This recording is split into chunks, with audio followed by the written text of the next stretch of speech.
Hello everyone, today I am going to tell you about symbolic anthropology.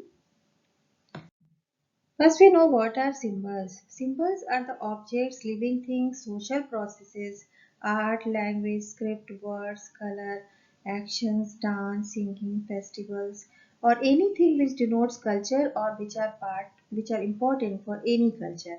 Symbols give meaning to the culture and they are gained through culture and its experience. Clifford Geertz found that symbols are the vehicles of culture.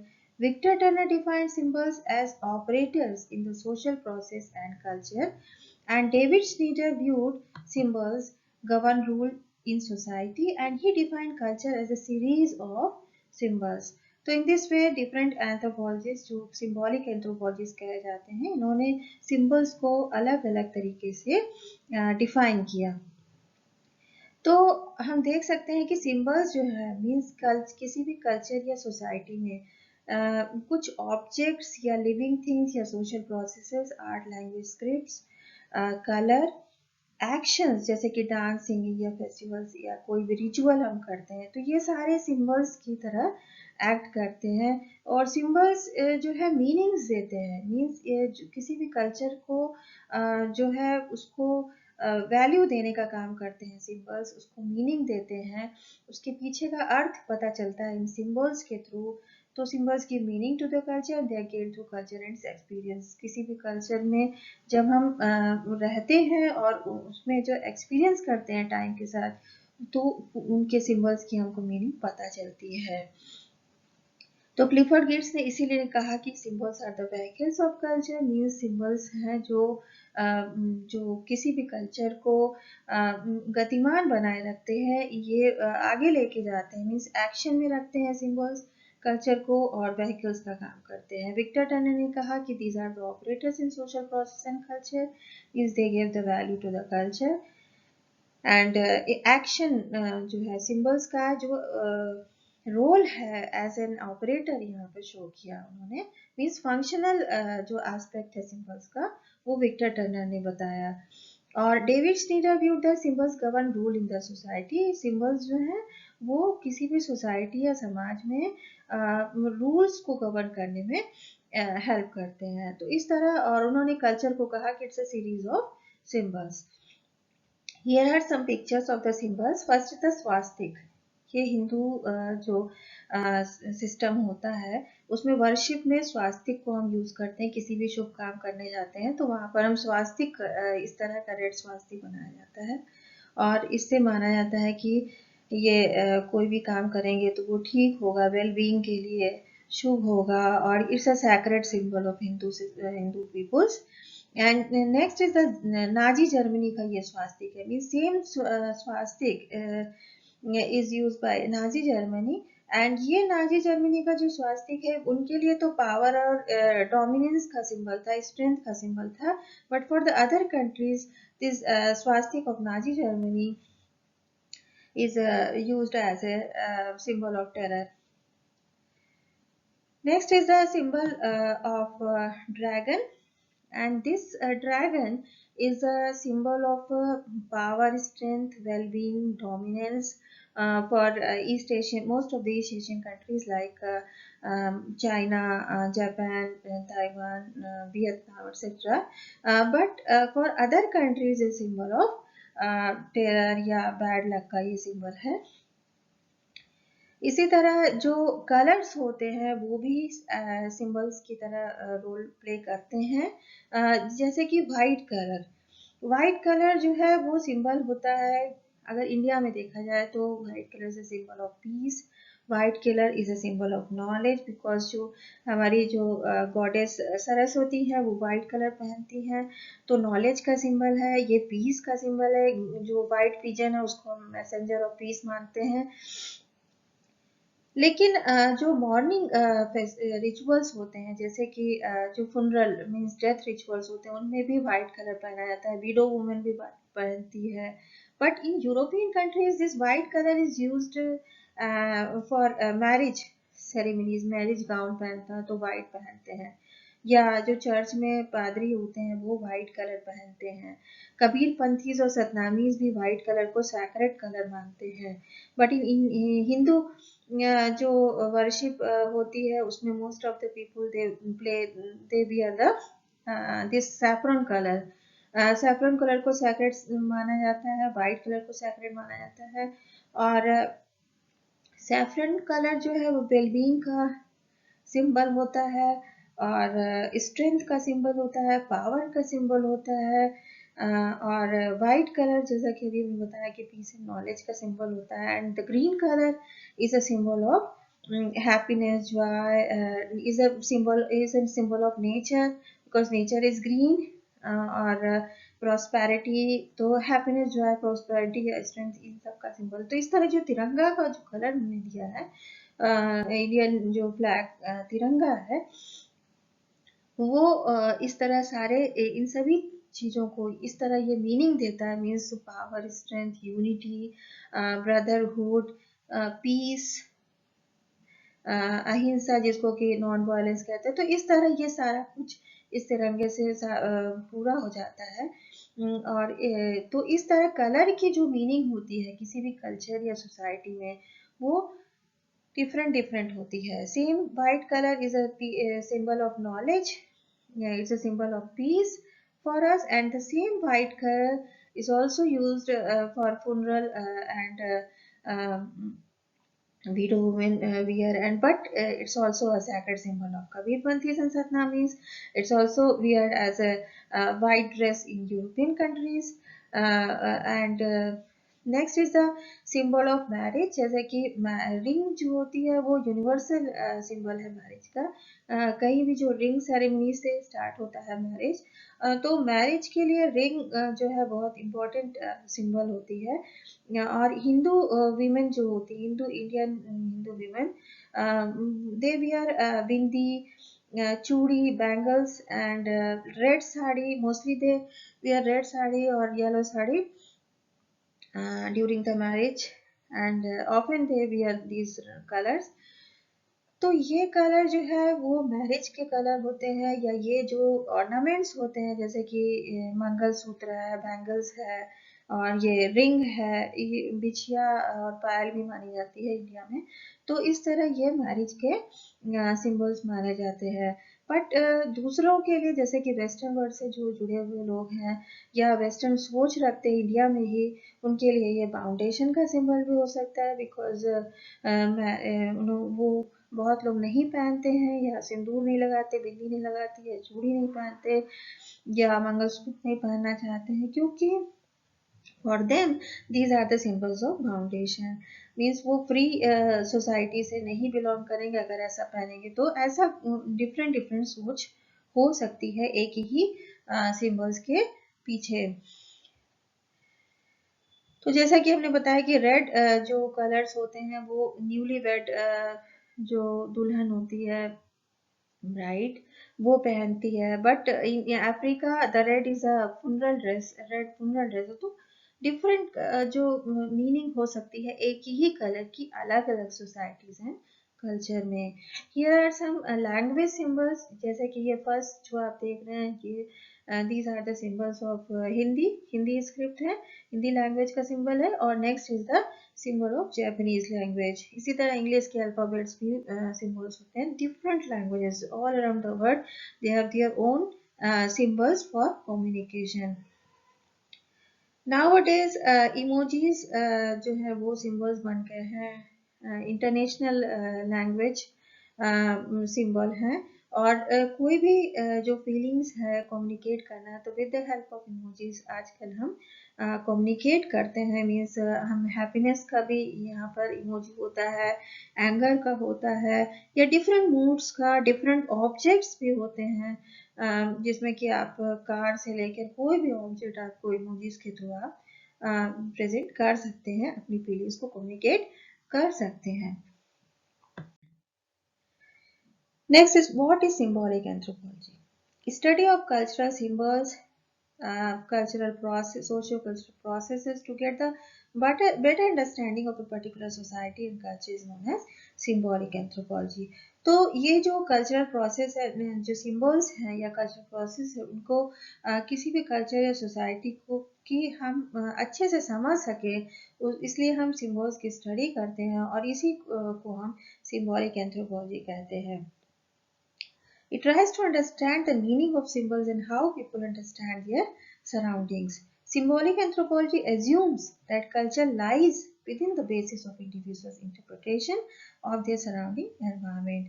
It does not exist beyond the individual themselves. Symbolic anthropology aims Symbolic anthropology aims to thoroughly understand the way meanings are assigned by the individuals to certain things, leading them to cultural expression.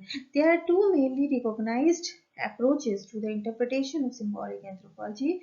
First is the interpretative approach that was given by Clifford Geertz, and the second is symbolic approach that was given by Victor Turner. Other symbolic anthropologists are David Schneider and Mary Douglas.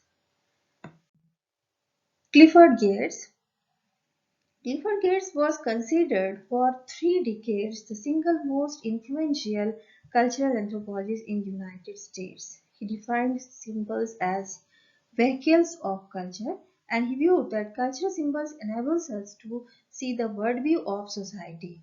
Means how people think about their own culture, how they interpret their own culture. This can be with the help of their symbols. तो symbols के through ही वो कि कोई भी जो समाज के लोग हैं वो अपने कल्चर को इंटरप्रेट करते हैं और उसको मीनिंग देते हैं. According to him, humans are in need of symbolic source of illumination to orient themselves with respect to the system of meaning that is any particular culture. According to him, man is an animal suspended in the web of significance he himself has spun, and he takes culture to be those webs and analysis of it, therefore, not an experimental science in search of law, but an interpretative one in search of meaning. तो Clifford Gibbs के according जो human being है वो एक ऐसा मैंने उसको animal माना जिन्होंने जो अपने ही जाल में वो जो बुना हुआ है उसी में वो फंसा हुआ है और वो कल्चर को वही वेब्स माना गया उनके अकॉर्डिंग. क्लिफर्ड गिब्स के अकॉर्डिंग कल्चर वेब है और उसी वेब में मनुष्य है मीन्स रहता है and the analysis of it और इसका एनालिसिस जो है वो मीनिंग के थ्रू मीन्स इंटरप्रिटेटिव होना चाहिए, not an experimental science. He gave the interpretative approach to symbolic anthropology and he gave the concept of thick description, and he borrowed this term from Gilbert Ryle.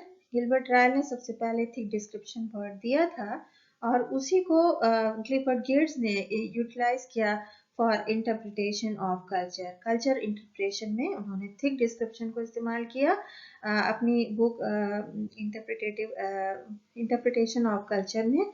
Selected essays the interpretation of culture selected essays इस book में उन्होंने thick description का concept दिया और बोला कि जो anthropologist हैं वो जब फील्ड वर्क करने जाते हैं तो किसी भी कल्चर के बारे में जब वो स्टडी करते हैं तो जो नेटिव्स व्यू पॉइंट होता है वो नेटिव्स कैसा अपने कल्चर के बारे में सोचते हैं उसी को लेकर एंथ्रोपोलॉजिस्ट को डिस्क्राइब करना चाहिए उनके व्यू पॉइंट्स को और अपना खुद का जो एक्सपीरियंस है with and with along with the native viewpoint and ये एक अच्छा मीन्स इन डेप्थ जो है जो नॉलेज है मीन्स नेटिव्स का एंड द एंथ्रोपोलॉजिस्ट देमसेल्व्स वो together make a thick description इसको और इंटरप्रिटेट कर दें अच्छे से उन सभी कल्चरल एक्टिविटीज़ को कल्चरल सोशियो कल्चरल प्रोसेसेस को जो भी फील्ड में जाने के बाद पता चलती हैं उन सभी का एक डिस्क्रिप्टिव अकाउंट जो है वो थिक डिस्क्रिप्शन है. तो इस तरह उन्होंने बताया कि thick description is the product of interpretation and description of human social action. Thick description, however, is an interpretation of what the natives are thinking made by an outsider who cannot think like a native but is guided by the anthropological theory. Thick description was introduced by Geertz as writing methodology in writing ethnography in anthropology. The books written by him are first is an essay deep play notes on Balinese cockfight. इस पे उन्होंने cockfight जो Balinese culture में cockfight से symbol और किस तरह दो गुटों के बीच में जो cockfight जब होता है तो लगता है कि two groups are fighting और उनके बीच का कॉन्फ्लिक्ट पता चलता है। इसी तरह the interpretation of culture selected areas known होने से इंटरप्रिटेट जो इंटरप्रिटेटिव एंथ्रोपोलॉजी है उसका कॉन्सेप्ट दिया। Myth symbol and culture and the other book is local knowledge further essays in interpretive anthropology.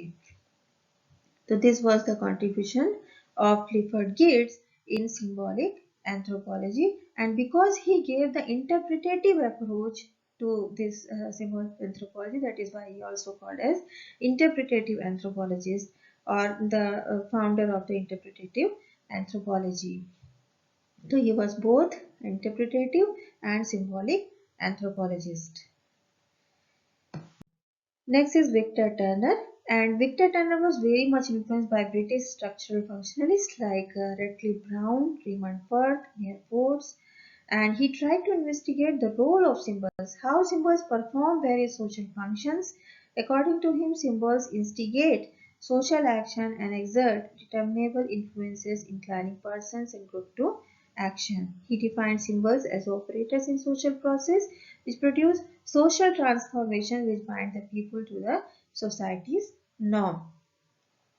तो इस तरह उन्होंने सिंबल्स को as a operator in the social process define किया और जो कि सोशल ट्रांसफॉर्मेशन लाते हैं, लोगों को एक साथ जोड़ते हैं। जो ग्रुप के नॉर्म्स होते हैं, समाज के कुछ नियम होते हैं, उनसे लोग जुड़ते हैं और एक जो है समाज में अपना एक रोल अदा करते हैं, कुछ न्यू स्टेटस को प्राप्त करते हैं। Symbols play role in conserving the society, and Turner found that symbols are the mechanism for the maintenance of the society. They help in resolving conflict and aid in changing the status of the actors.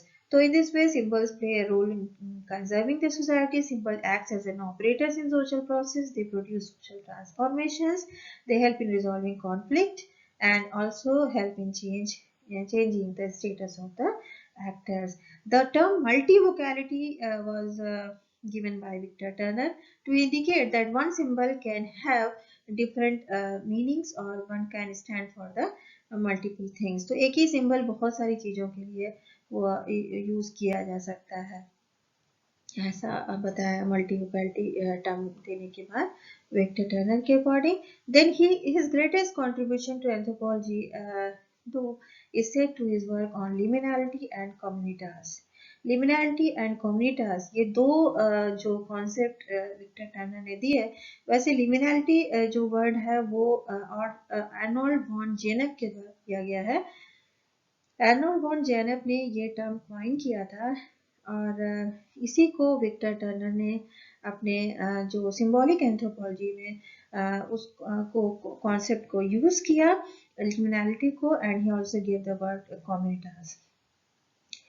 तो जिसमें लिमिनैरिटी जो है एक threshold stage है, means एक नई stage को प्राप्त करने में, नए स्टेटस को गेन करने के बीच में जो ट्रांजिशन फेज होता है उसको लिमिनैरिटी कहा गया.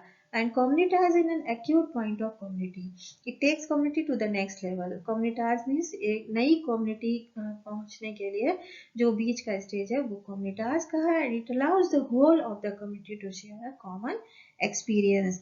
तो इस समय जो लोग होते हैं इस कम्युनिटास से जुड़े हुए लोग, वो एक ही एक्सपीरियंस को शेयर करते हैं.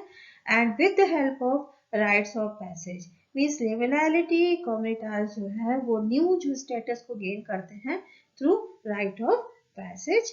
एंड राइट्स ऑफ पैसेज क्या होते हैं? जो कुछ नियम होते हैं रिचुअल्स करके, कुछ रिचुअल करके जब एक स्टेज से दूसरी स्टेज जाते हैं तो राइट्स ऑफ पैसेज के थ्रू जाया जाता है to achieve a new status. तो this brings everyone on to an equal level. And the contribution of Victor Turner are Shiism and continuity in an African society, a study of Nitembu village, forest of symbols, Michuna, the hornet interpretator of religion, जहाँ पे कि जो मिचुना नाम का एक इंटरप्रेटेटर है जो religion को अपने विलेज में वो इंटरप्रेट करता है विक्टर टर्नर को और फिर विक्टर टर्नर ने उसको लिखा। तो यहाँ पर रेड जो है रेड कलर को सिंबल माना है इस बुक में उन्होंने कि, और जो विलेजर्स हैं उनके लिए जो रेड कलर है वो हंटिंग का भी सिंबल है, वो उसका सैक्रिफाइस का भी सिंबल है। Red is also symbol of pregnancy. तो इस तरह रेड के बहुत सारे सिंबल है, मतलब red is used for variety of things. Then drum of affliction, study of religious process among the Limbu and the ritual process structure and anti structure। यहाँ जो ये बुक है ritual process structure and anti structure, इसी book में इन्होंने liminality and communitas का concept दिया, और जो structure और anti structure की बात की कि what is structure and what is anti structure। Means structure means everything जब ordered way में रहती है, जो समाज है वो उसमें हर चीज एक ordered वे में रहता है, वेल मेंटेन एक सिस्टम होता है तो उसको स्ट्रक्चर कहते हैं। और जब उसी के अगेंस्ट में कुछ चीजें जाती हैं तो उसको एंटी स्ट्रक्चर कहा जाता है। तो according to Victor Turner, liminality and communitas are the part of anti structure. Means ये अगेंस्ट द लॉ है, अगेंस्ट द रूल है, या against the well defined system, then it is anti structure. तो liminality and communitas are part of anti structure. And the structure, जो भी normal system होता है कोई भी समाज का या कल्चर का, वो स्ट्रक्चर होता है।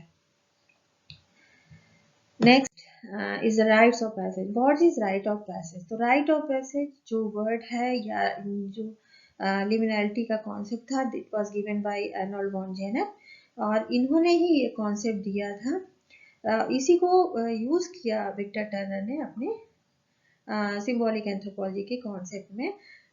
तो rites of passage are the rituals which mark the passing of one stage of life and entry into the another। जैसे birth होता है, puberty stage है, marriage ceremonies होती है, initiation rites, the priesthood और death। So these are different stages of life, और इन्हीं को नई स्टेज को प्राप्त करने के लिए जो हम राइट्स करते हैं, रिचुअल्स करते हैं, उन्हीं को हम राइट्स ऑफ पैसेज कहते हैं। It's also known as rites de passage, and they are also known as English by French equivalent rites de passage, and by the term life crisis rituals। Belgian scholar Eleanor Bolgina was first who brought this concept and was later used by many British anthropologists in their studies like Victor Turner, Mary Douglas, Edmund Leach, Audrey Richards and Max Gluckman। तो इनके द्वारा भी इसी concept को अपनी अपनी studies में उन्होंने इस्तेमाल किया। And according to Von Genev in 1960, there are three kinds of rites of passage. First, the rite of separation, preliminal stage. The second is the transition rites, जिसको कि liminal कहा या threshold, ये transition phase होती है, and the rites of incorporation और aggregation, that is the post-liminal phase। तो ये जो तीन स्टेजेस में उन्होंने डिफाइन किया कि राइट्स ऑफ पैसेज तीन स्टेज में होता है। पहला राइट्स ऑफ सेपरेशन होता है। तो राइट्स ऑफ सेपरेशन मीन्स जो आपका पहले की जो स्टेज थी, अर्ली स्टेज थी, उसमें आप जब उससे अलग होते हैं तो उसको राइट्स ऑफ सेपरेशन कहते हैं। जैसे कि डेथ सेरेमनीज में राइट्स ऑफ सेपरेशन किया जाता है। राइट्स ऑफ सेपरेशन जो है मोस्टली डेथ सेरेमनीज में किया जाता है। जो इस तरह की एक्टिविटीज में भाग लेते हैं डेथ सेरेमनीज में या फुनरल में, उनको सेपरेट रखा जाता है, तो राइट्स ऑफ सेपरेशन होता है।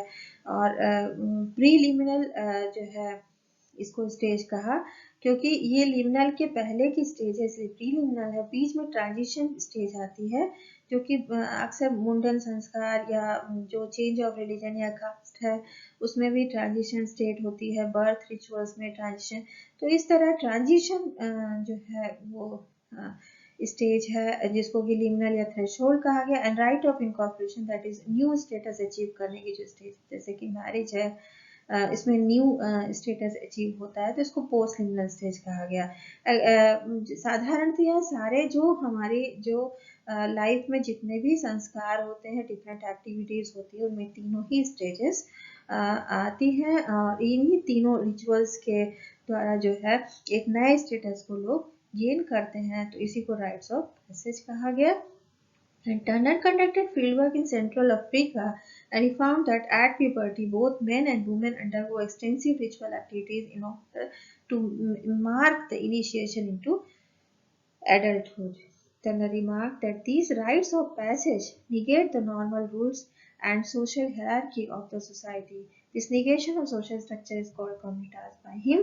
Liminality and comitas together constitute ritual anti-structure. जैसा कि हमने बताया कि हर चीज ऑर्डर में है तो स्ट्रक्चर है, और इसके अगेंस्ट जाते हैं तो लिमिनिटी एंड कॉमिटास आता है जो कि एंटी स्ट्रक्चर होता है। तो उन्होंने पाया कि जो सेंट्रल अफ्रीका में प्यूबर्टी स्टेज, जब उसके बाद जो चाइल्डहुड से प्यूबर्टी के बाद जो यूथ की स्टेज आती है, यंग हो जाते हैं, तो उसमें क्या होता है कि एक स्टेज से दूसरे स्टेज में जाने के लिए कुछ रिचुअल्स करने पड़ते हैं, राइट्स ऑफ पैसेज होता है, रिचुअल होते हैं। तो जो बीच की स्टेज है उसी को उन्होंने कहा जो है लिमिनल स्टेज मीन्स एडल्टहुड की स्टेज को प्राप्त करने के पहले जो प्यूबर्टी की स्टेज है वो प्रीलिमिनल है, देन बीच में जो रिचुअल्स होते हैं उसके थ्रू वो एडल्टहुड को प्राप्त करते हैं। तो रिचुअल बहुत जरूरी है। इस तरह बहुत सारे जो है समाज ऐसे होते हैं जहाँ पर मेंसेस आती है वीमेन में, तो भी वहाँ पर रिचुअल किया जाता है to achieve a new status of adulthood. तो इस तरह ये राइट्स ऑफ पैसेज का कॉन्सेप्ट वॉन जेनेफ ने दिया एंड उसको टर्नर ने अपने जो राइट्स ऑफ पैसेज या लिमिनलिटी एंड कॉमिटास का जो कॉन्सेप्ट था उसमें शामिल किया। सेम यहाँ पे फिगर के थ्रू समझाया गया है कि कैसे ये स्ट्रक्चर जो होता है वो नॉर्मल सोसाइटी में स्ट्रक्चर पाया जाता है, सब कुछ वेल मेंटेन ऑर्डर में चल रही है तो स्ट्रक्चर है, और उसमें जब भी कोई चेंज होता है, कुछ नयापन होता है, तो वो एंटी स्ट्रक्चर का पार्ट हो जाता है। जैसे कि मैरिज होती है तो मैरिज के बाद क्या होता है कि एक राइट्स ऑफ सेपरेशन होता है, मीन्स गर्ल अपने घर को छोड़कर एक नए घर को जब प्राप्त करेगी तो राइट ऑफ पहले सेपरेशन होगा, बीच में थ्रेशोल्ड स्टेज आती है जिसमें रिचुअल्स करते हैं, और उन रिचुअल्स के द्वारा एक नई स्टेज को जब प्राप्त करते हैं तो स्टेज ऑफ री इनकॉर्पोरेशन कहा जाता है या स्टेज ऑफ एग्रीगेशन कहा जाता है, that is the post liminal stage. तो rite of separation preliminal stage, this is the liminal stage जहाँ पर रिचुअल करते हैं, कॉम्युनिटाज होता है, लिमिनल होता है, और लिमिनल और कम्युनिटाज यहाँ पर आते हैं जहाँ पे राइट्स ऑफ पैसेज करते हैं या रिचुअल करते हैं, और उसके बाद एक नए स्टेटस को गेन किया जाता है, अचीव किया जाता है, इसको राइट्स ऑफ इनकॉर्पोरेशन कहते हैं। तो इसी तरह सारे सेरेमनीज हैं, मुंडन संस्कार है, डेथ सेरेमनीज हैं, या जो क्या कहते हैं डेथ सेरेमनीज, मुंडन संस्कार, या अचानक से आप किसी ये डिजास्टर या कुछ ऐसी स्थितियां आई तो अचानक से आपको प्रीवियस स्टेज को छोड़कर एक नई स्टेज में जाना होता है। तो और साधारण तौर पे जितने भी हम करते हैं, जैसे कि कोई डिग्री सेरेमनी मीन्स आपने यू अंडर ग्रेजुएट या पोस्ट ग्रेजुएशन का किया कुछ, तो उसमें भी सेरेमनीज होती हैं बीच में, और उसके द्वारा आप एक नई स्टेज को प्राप्त करते हैं। इस तरह लाइफ में जितने भी जो स्टेजेस आती हैं, और हिंदी में जो हिंदू सिस्टम होता है उसमें आश्रम कहा जाता है कि ब्रह्मचर्य आश्रम के बाद गृहस्थ, गृहस्थ के बाद वानप्रस्थ और संन्यास, तो इन सारे आश्रमों को प्राप्त करने के लिए भी कुछ रिचुअल्स के द्वारा हम एक स्टेज से दूसरी स्टेज में जाते हैं। तो जो फर्स्ट स्टेज छोड़ते हैं वो राइट्स ऑफ सेपरेशन है, कुछ जो बीच की जो ट्रांजिशन फेज है जहाँ पर रिचुअल्स करते हैं वो हो गया कॉम्युनिटास, लिमिनल, और फिर आता है राइट्स ऑफ सेपरेशन, इनकॉर्पोरेशन, री इनकॉर्पोरेशन, जिसमें कि हम एक नई स्टेज को अचीव करते हैं। प्रायस्टहुड में या मॉन्क जो बुद्धिस्ट मॉन्क होते हैं वो अक्सर जो अपना प्रीवियस लाइफ को छोड़कर एक नए मॉन्क वाली लाइफ पाते हैं, तो उसमें पहले उनका राइट्स ऑफ सेपरेशन होता है, देन एंटी स्ट्रक्चर जो कम्युनिटास रिचुअल होता है, and then they get the new status, they achieve the new status, और उसको राइट ऑफ इनकॉर्पोरेशन कहते हैं। इसी तरह किसी धर्म को छोड़कर भी हम नए धर्म को जब प्राप्त करते हैं, जैसे कि क्रिश्चियनिटी, अगर कोई हिंदू क्रिश्चियन हो गया या ट्राइबल्स जो क्रिश्चियन होते हैं तो उनका राइट्स ऑफ सेपरेशन होता है from the tribal life, then they enter before entering into a new religion, Christian religion, they first go through some rituals, और रिचुअल्स होते हैं जिसमें कि प्योरीफाइंग सेरेमनीज होती हैं, and then they come to the next stage, that is the Christian धर्म में वो आ जाते हैं, शामिल हो जाते हैं। इसी तरह किसी भी धर्म का जब चेंज होता है या कास्ट सोसाइटीज में चेंज होता है, ट्राइब टू कास्ट, या हम कल्चर्ड होते हैं, दूसरे कल्चर के कांटेक्ट में आने में भी जो हमारे अंदर चेंज आते हैं, तो that go through this you anti structure कहते हैं, इसी को रिचुअल के थ्रू हम नई स्टेज को प्राप्त करते हैं। And this concept was given bye first was Arnold von Janner, and then it was utilized by Victor Turner using symbolic anthropology. So, rites of passage according to Turner was, first subject is stripped of his social status, then second is the liminality का stage है जिसमें subject go through a transitional phase marked by chaos, anti-structure and egalitarian relations between the initiates, and then third is the stage of reintegration or reincorporation with an elevated status. So this was all about the rite of passage, liminality and communitas.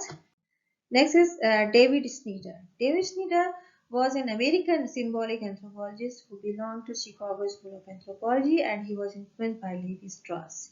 He defined culture as a system of symbols and meaning.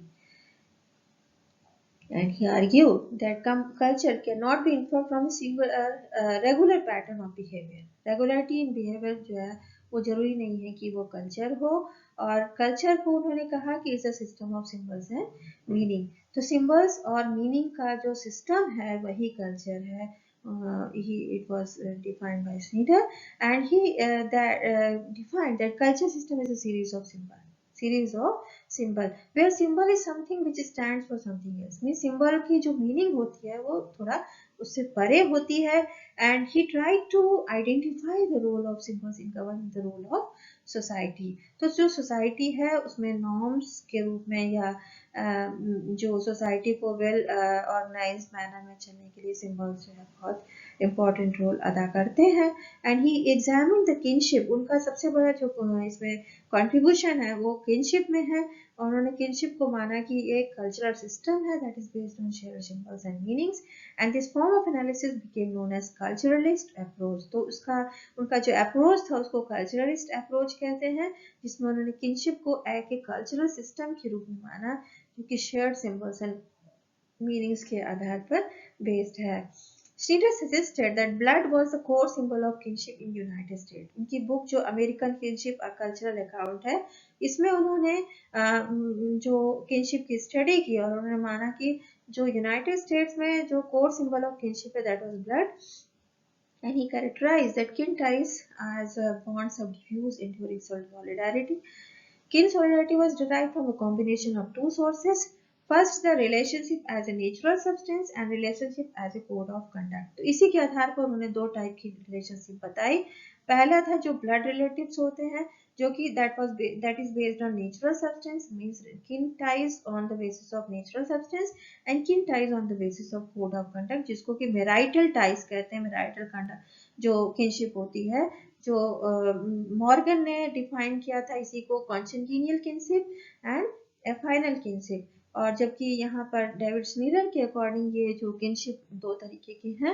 First is on the based on natural substance, that is on the basis of blood, they are blood relatives, and second is for the code of conduct जो कि law based है, और इसको marital ties कहते हैं। इसीलिए जो marital relatives होते हैं वो इन लॉज होते हैं टू ईच अदर।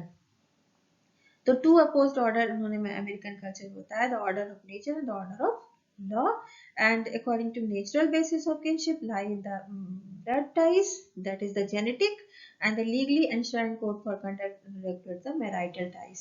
तो nature versus law और substance versus code का यहाँ पर उन्होंने उसके आधार पर उन्होंने दो टाइप की किनशिप बताई।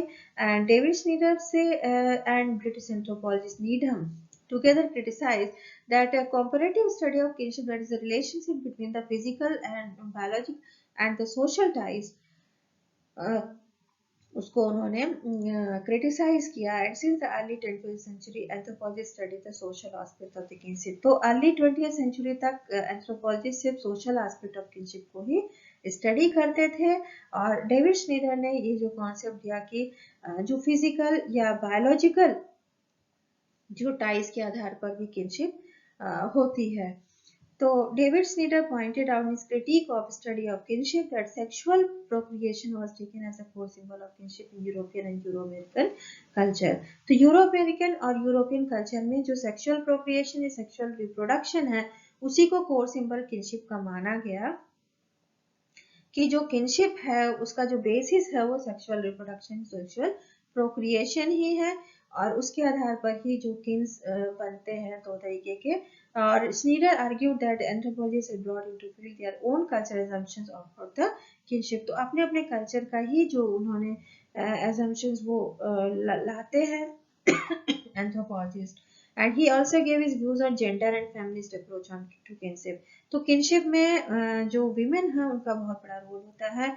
मीन्स मैरिज के बाद विमेन एक नए परिवार को ज्वाइन करती हैं, और फिर उनका चाइल्ड बर्थ में जो रोल होता है या फैमिली को एज ए हाउस वाइफ जो संभालना होता है, ये सारा कुछ उस किनशिप को जो सॉलिडारिटी मिलती है थ्रू द वीमेन। तो इस तरह वीमेन का जो रोल है उस पर भी उन्होंने बहुत काम किया। और जो उनकी बुक है dialectics and gender anthropological approaches, तो इस तरह ये डेविड स्नीडर का जो योगदान था किनशिप पर, as a symbol, cultural symbol and meaning से किनशिप कैसे जुड़ा हुआ है। तो American kinship, these are the books written by David Snyder. First is the American Kinship, a cultural account. Second is the matrilineal kinship, dialectics and gender anthropological approaches. Then fourth book is the critique of study of kinship. The next is the personality, nature, society and culture. And the another book is Snyder or Snyder, the conversion of the Jews and other anthropological stories.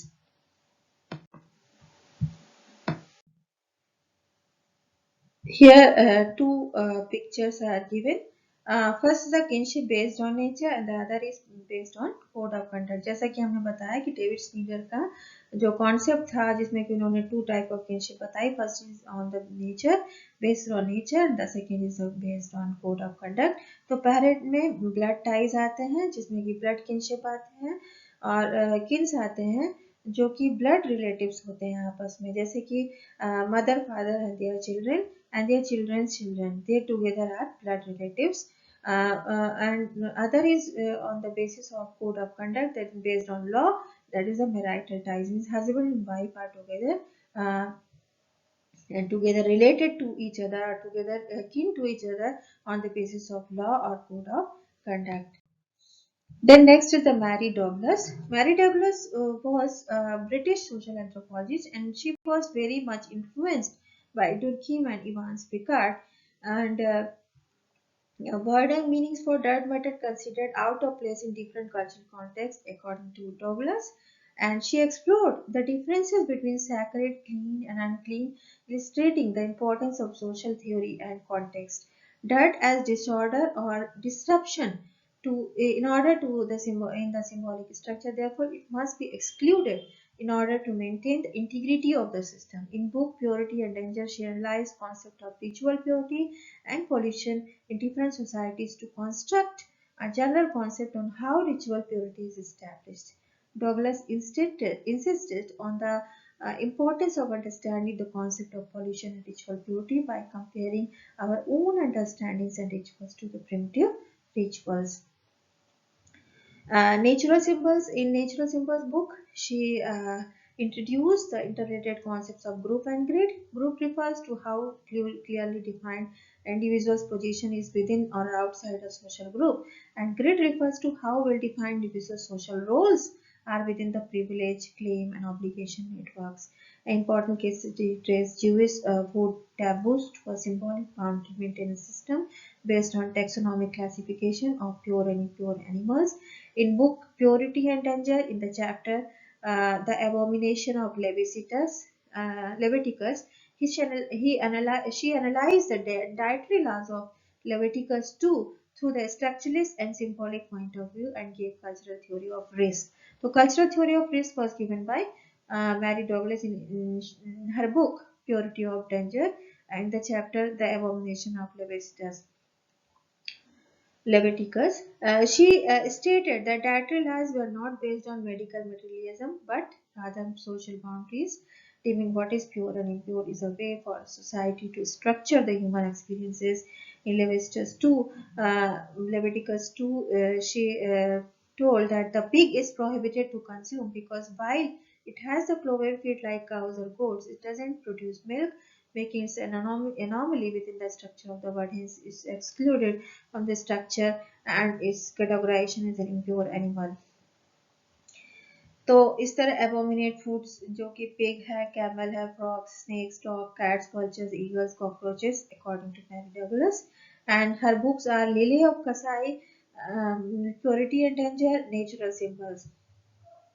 तो Mary Douglas का जो है contribution था कि उन्होंने cultural theory of race दिया and in her book purity of danger उन्होंने बताया कि why some things are taken as sacred, some objects are taken as clean or some objects are unclean, why something are pure and why another things are impure or polluted माना जाता है.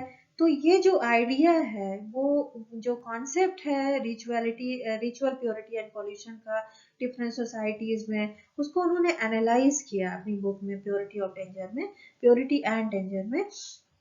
और उन्होंने माना कि जो भी वेल मेंटेन्ड ऑर्डर से बिलोंग करती, मीन्स स्ट्रक्चर से अगर कोई चीज बिलोंग करती है समाज में, कल्चर में, हर चीज जो स्ट्रक्चर्ड है और वेल मेंटेन्ड ऑर्डर में हर चीज है और जो कि इंटीग्रिटी देती है सिस्टम को, तो अगर उसमें कोई भी चीज चेंज आता है, कोई भी चीज सिस्टम के विपरीत जाती है या उससे परे होता है, तो उसको उन्होंने पॉल्यूशन का नाम दिया या डर्ट का दिया. डर्ट या पॉल्यूशन या डिसऑर्डर या कोई भी चीज अनक्लीन है वो निश्चित है कि वो सिस्टम के विपरीत होगा, तभी उसको उन्होंने डर्ट, डिसऑर्डर या पॉल्यूटेड माना. और प्योर क्या है? Pure that is in order, that is along with the system, that runs with the system. जो पीपल की जो बिलीव्स है, जो उनके किसी भी कल्चर या कल्चरल जो फेनोमेनास हैं या सोशल प्रोसेस उनसे जुड़ा हुआ जो उनका पर्टिकुलर बिलीफ है उसके अकॉर्डिंग कोई चीज है तो वो प्योर है, नहीं तो वही चीज इम्प्योर है.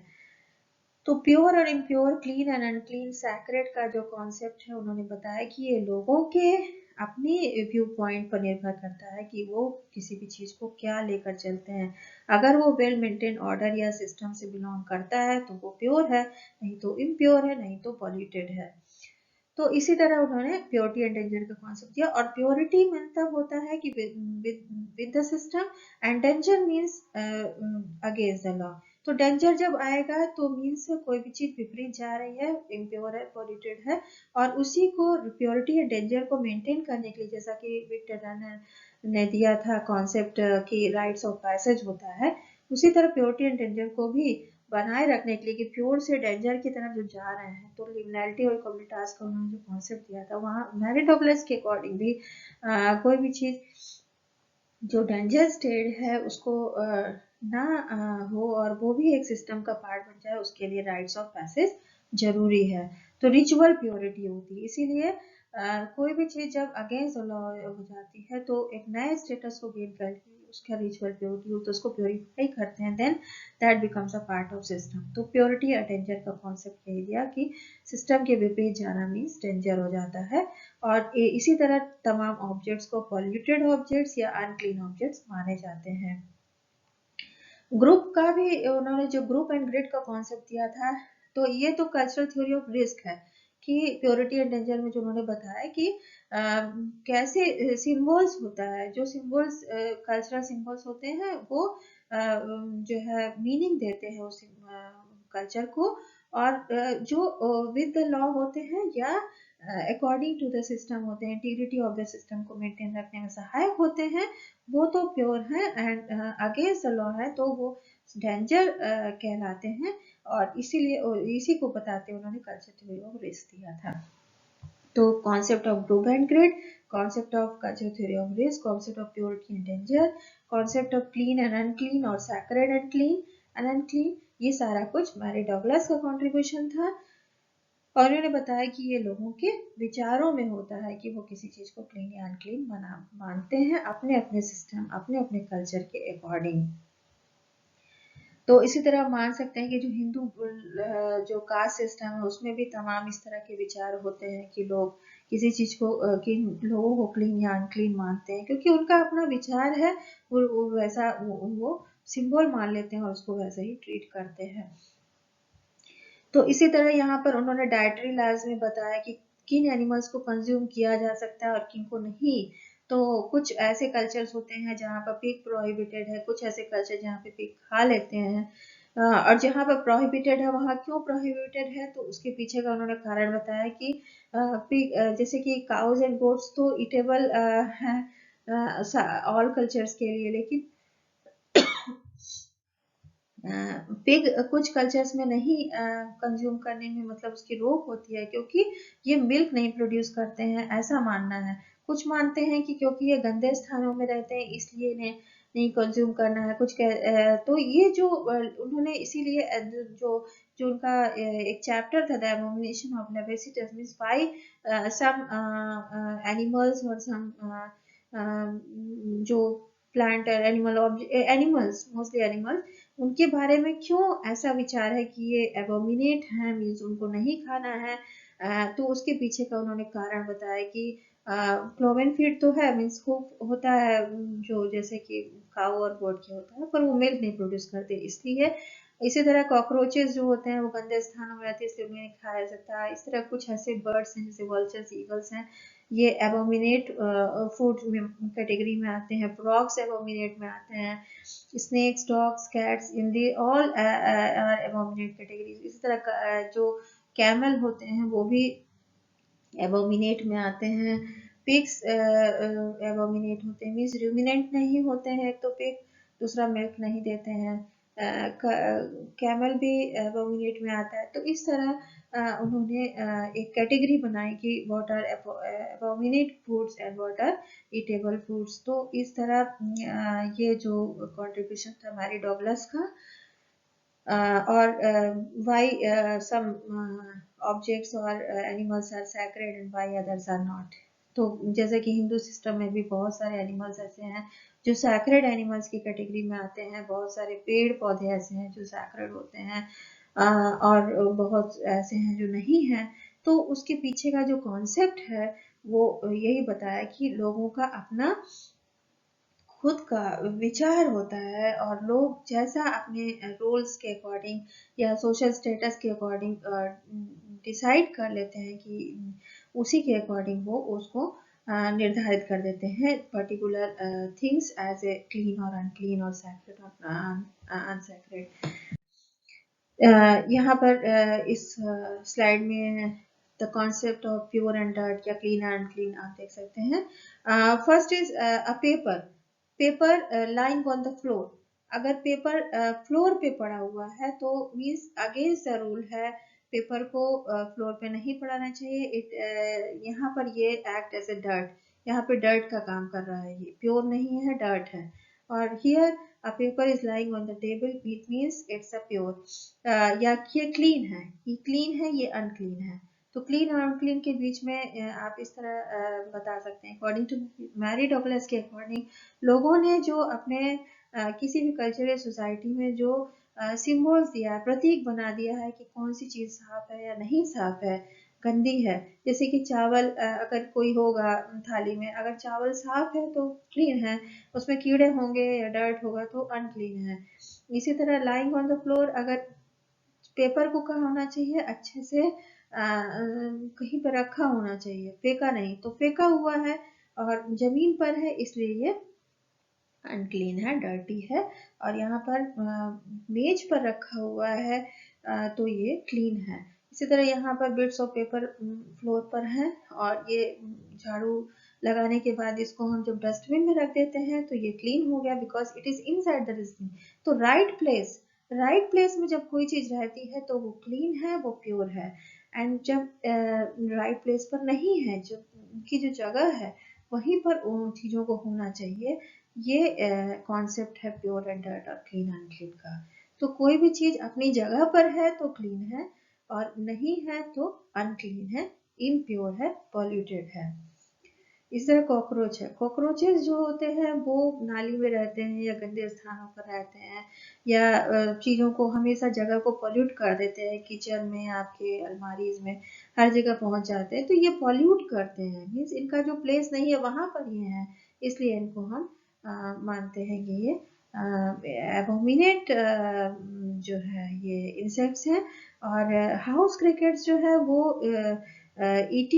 ईटेबल फूड्स में आते हैं, और ऐसे इंसेक्ट्स हैं जिनको खाया जाता है कुछ कंट्रीज में, most of the European and Asian countries ये खाए जाते हैं, और क्योंकि ये अपने नेचुरल एनवायरनमेंट में रहते हैं, तो जो नेचुरल नहीं है वो इम्प्योर है, तो अगेंस्ट द नेचर है, अगेंस्ट द लॉ है, against the well defined system है, अगेंस्ट द ऑर्डर है, या डिसऑर्डर कोई करता है तो वो डर्ट है, वो अनक्लीन है, पॉल्यूटेड है, and when it is in order या अकॉर्डिंग टू नेचर है, अकॉर्डिंग टू लॉ है, तो देन इट इज प्योर और क्लीन और sacred.